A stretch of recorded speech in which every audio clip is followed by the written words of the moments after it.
Hi viewers, இன்னைக்கு gulab jam எப்படி செய்யுதுன்னு பார்க்கலாம். அதுக்கு தேவையான பொருட்கள் 100 கிராம் குலோப் ஜாம் பவுடர் எடுத்திருக்கேன். MTR gulab jam powder, 4 kilo சக்கரை எடுத்திருக்கேன். இந்த கிளாஸில் வந்து பார்த்திங்கன்னா 1 கிளாஸ் எடுத்திருக்கேன். 1 டீஸ்பூன் ஏலக்காய் பவுடர் எடுத்துக்கோங்க.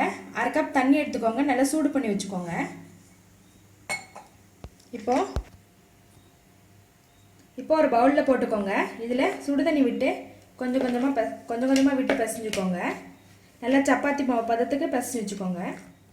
இந்த மாதிரி நல்லா பிசைஞ்சு வச்சுக்கோங்க.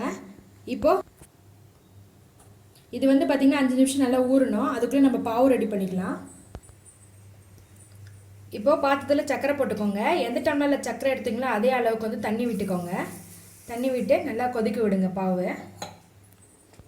5 நிமிஷம் நல்லா ஊறிடுச்சு. இப்போ இதை உருண்டை பிடிக்கலாம். உங்களுக்கு எந்த சைஸ் வேணுமோ அதோட கொஞ்சம் சின்னதாக பிடிச்சிக்கோங்க. ஏன்னா பாவில் வந்து நல்லா ஊறினா கொஞ்சம் பெருசாகிடும். இந்த சைஸ்க்கு எடுத்து நல்லா உருண்டை பிடிச்சிக்கோங்க. நல்லா உருட்டிக்கோங்க. வெடிப்பு இல்லாத அளவுக்கு உருட்டிக்கோங்க.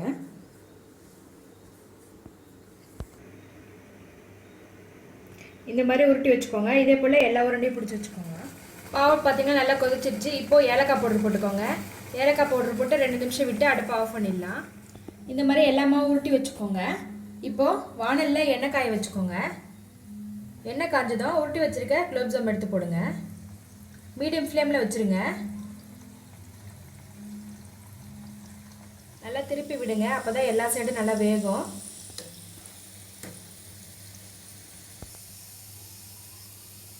நல்லா வெந்திருக்கு பாருங்கள். நல்லா கோல்டன் ப்ரௌன் கலர் வந்தோடனே அடுப்பை ஆஃப் பண்ணிவிடுங்க.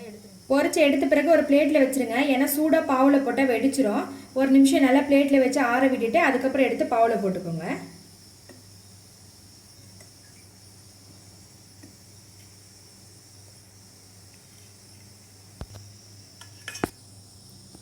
பாவை எடுத்து நல்லா மேலெல்லாம் ஊற்றிக்கோங்க. நல்லா ஊறணும். ஒரு 20 நிமிஷம் வந்து இது நல்லா ஊறட்டும்.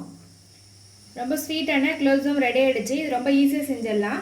நீங்களும் இதே போல் வீட்டில் ட்ரை பண்ணி பாருங்கள். பிடிச்சிருந்தா எங்கள் சேனலை சப்ஸ்கிரைப் பண்ணுங்கள். உங்களோட கமெண்ட்ஸை எனக்கு சொல்லுங்கள்.